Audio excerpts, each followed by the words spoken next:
20 years ago at one point when I was heavily influenced by the voices and by Zotli at the time. I kept referring to Onion City as my home. It wasn't.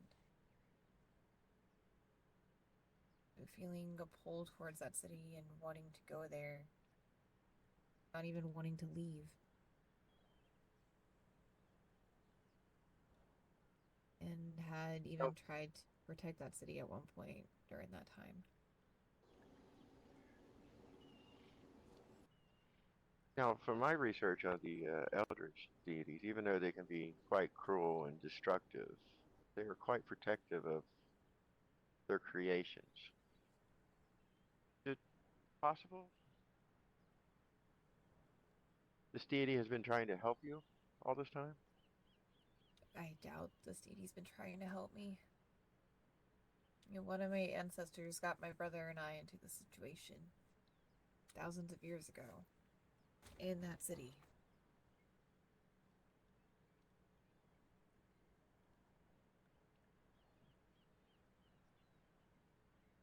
And this god wants to spread chaos and madness and wants my brother and I to pay this debt that we're supposed to pay because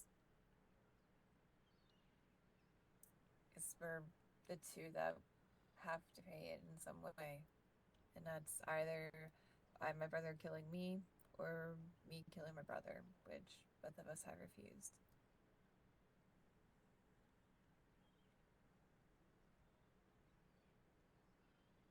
So it's like a blood debt that you're paying back because if someone made a deal with him? Did he even tell you what the deal was? Was it a contract for riches and wealth or a longer life or um, I don't know, extra food?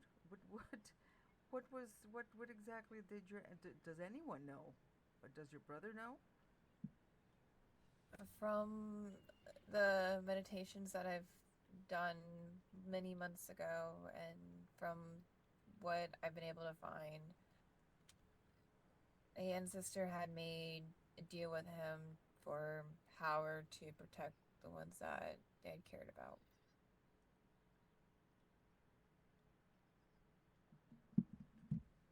Okay. Sounds simple And it enough. And what was he supposed to pay in return?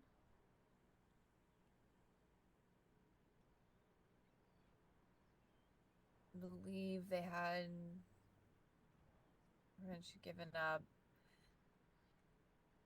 further down the line someone in the bloodline that had specific blood, that of eldritch and celestial blood, Okay, so, which my brother does share. so you and your brother share that those two features, and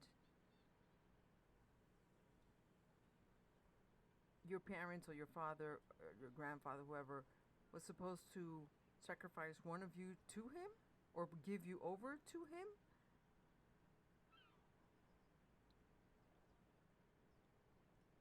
From how I understand it, it was that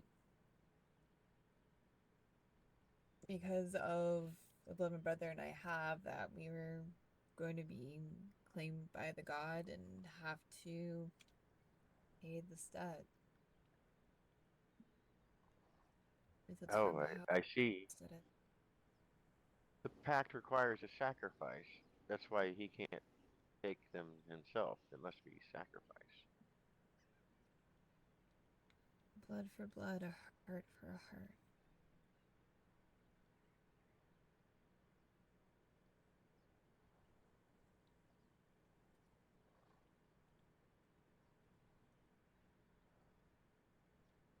And I know that he has given me the dagger I'm supposed to use on my brother, and I still have it. Wish I could get rid of it, but I can't. I know I've tried before and it hasn't worked, even under a soul lock. They just show back up. Oh, the dagger was in a chest we had the soul lock in for about a month or two, and when the dagger had came back to my hand, if I remember right, I was at Shadow's Embrace. I think I was talking with Ashiel, and I think I was there with Eden, if I remember correctly. And it just was in my hand, and we went to Caramore where the dagger was at, and the chest was completely open. There was fog everywhere, and there was three carcasses in front of it, as if they were sacrificed to open it. Hmm. The carcasses are similar to that of what had happened on top of my house, where Oh, I remember. where I had the circles and Mm-hmm. the orbs. Yeah, yeah, yeah. Okay.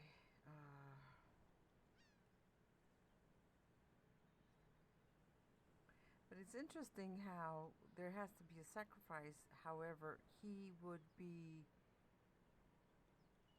settle for taking you with him.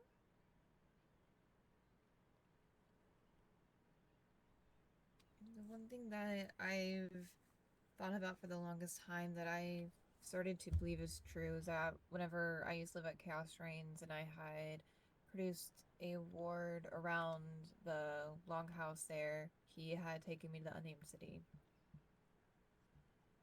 He had told me that he could easily take my magics away, like he did with my elemental magics after I'd given them away to him. And I had asked him about why he hasn't taken away all of the rest of my magics yet, and he didn't give me an answer. He did tell me that I'm stronger with the magics I have now compared to also having my elemental magics as well, as if I didn't need my elemental magic.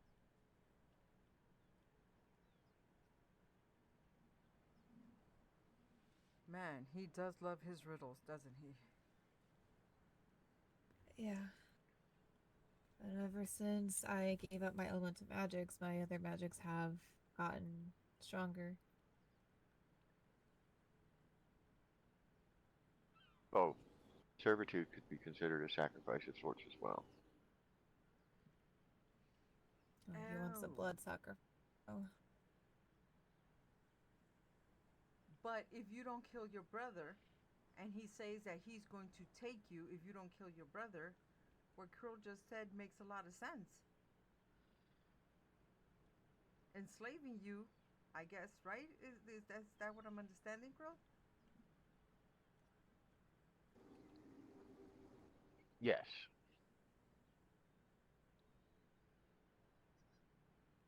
I don't want to be a slave. essentially. All right. Well, we'll find a solution to this.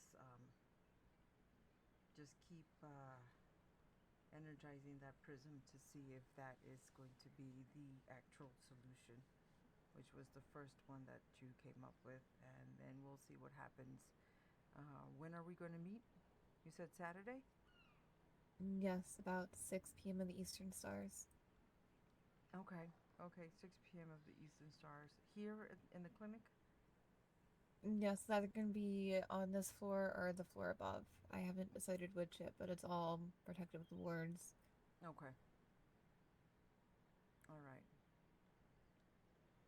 And how much of the magics has your brother been able to develop again? When I had came back from Azazel's kingdom, I was able to temporarily wield the elemental magics, but I wasn't able to keep a hold of them in a way. In his kingdom, the mages there and his brother testing different elemental magic with me and seeing if I could regain my elemental magics. And whenever we had first tested it, over time I had lost them. Whenever I came back, I had quickly put them into crystals and was able to use the energies from those crystals and was able to push them into my brother. So he's able to regain that energy. Let's say that we're successful in imprisoning this deity. Once the deity is in prison, what's stopping your brother from turning on the lands? I don't think he will. He's even told me himself that he doesn't want to do that anymore. He didn't want to do that to begin with. He was influenced by the Eldritch God. And the Eldritch God has tried to tempt him, tempt him, tempt him again, but he's refused. I believe he intends on leaving as soon as everything is done.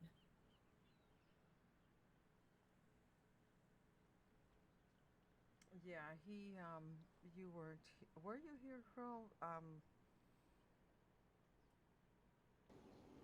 Last time I recall this one, he was in the Stone Guard trying to reacquire his powers. Okay, so in between there, in between everything that's been going on, we had a secret gathering here, and he came to pitch his request. It was just a request. He was not expecting anything from anyone. And Leilani asked him those same questions. What makes you think that? Why would we believe you? Why would, after everything is said and done, that we know you're not going to turn on us? And as a collective, we all felt that his answers were honest. What Penelope just said was truth. Um, he was in a very bad situation emotionally, mentally, and physically, which caused him to lash out and be someone that he wasn't normally. Reacquainting himself with Venelope, he stated that he realized that the family that he has, he doesn't want to lose. So he said, if you're willing to help me, I will accept it. If not, I will accept that too. So, I mean, we all believed him. And, we're giving him a second chance. And that's why he started acquiring, with the help of others, opening up his meridians to absorb the energy so that he can manifest. I think we started with arcane, no? Yes, and Yeah. might have version with that a little bit.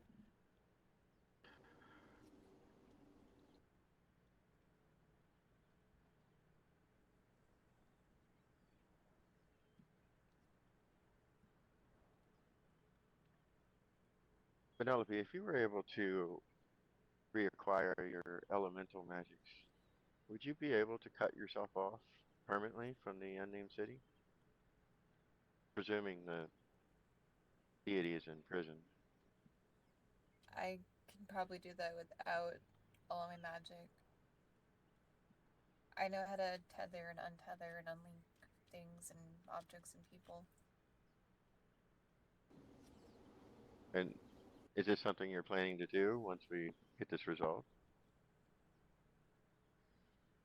I'm hoping just getting the Eldritch God dealt with is going to just help with that, to where I don't have to unlink it with my own energies or magics or anything. Because I know I have a strong connection to that city, and it's stemmed for a very long time. Very well, because as long as you have that connection, you will be tempted. I'm always going to be tempted to use darker magics and be around dark energy. It's part of who I am because of my eldritch that I didn't know about.